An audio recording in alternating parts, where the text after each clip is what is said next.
Vision ఉంది అనేది నోటితో చెప్పుకోవడం, చుట్టూ వాళ్ళతో చప్పట్లు కొట్టించుకోవడం కాదు. మన విజన్ ఏంటన్నది ఆచరణలో చూపించాలి. ఇప్పుడు ఫర్ ఎగ్జాంపుల్ మన వ్యవస్థే చూసుకుందాం. మన ఛానల్ వ్యవస్థే చూసుకుందాం. మీ ప్రతి నెల కూడా నేనేం లెక్కేసుకుంటాను, మనకొచ్చే సంపాదన ముందు జీతాలు ఫస్ట్ వెళ్ళిపోవాలి, ట్యాక్స్ వెళ్ళిపోవాలి, ట్యాక్స్ కట్టేయాలి, జీతాలు వెళ్ళిపోవాలి. మిగతా దాంట్లో ఇంటి మెయింటెనెన్స్ ఏంటి అన్నటువంటి చూసుకుంటా. ఇంటి మెయింటెనెన్స్ వరకు పోయాక అప్పుడు ₹1 ఏమన్నా మిగిలితే ఆలోచిస్తా. ఇక్కడికే వెళ్ళిపోతుంది నాకు.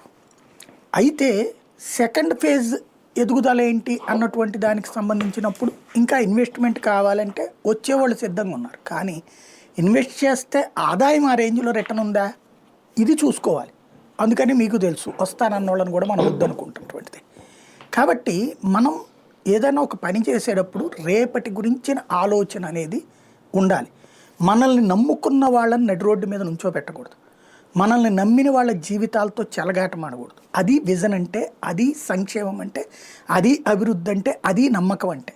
ఇక్కడ అమరావతి విషయంలో వీళ్ళు చేసిన అతిపెద్దదైనటువంటి తప్పు ఏంటంటే, మొదటి దశలో సేఫ్ గేమ్ నడిచింది. దానికి రీజన్ ఏంటంటే, ఒకప్పుడు ఇప్పుడున్నటువంటి ఈ కృష్ణానది అంటే ఇప్పుడు చంద్రబాబు గారు ఉన్న ఇల్లు ఉంది కదా, అక్కడ కరకట్ట ఉంది కదా,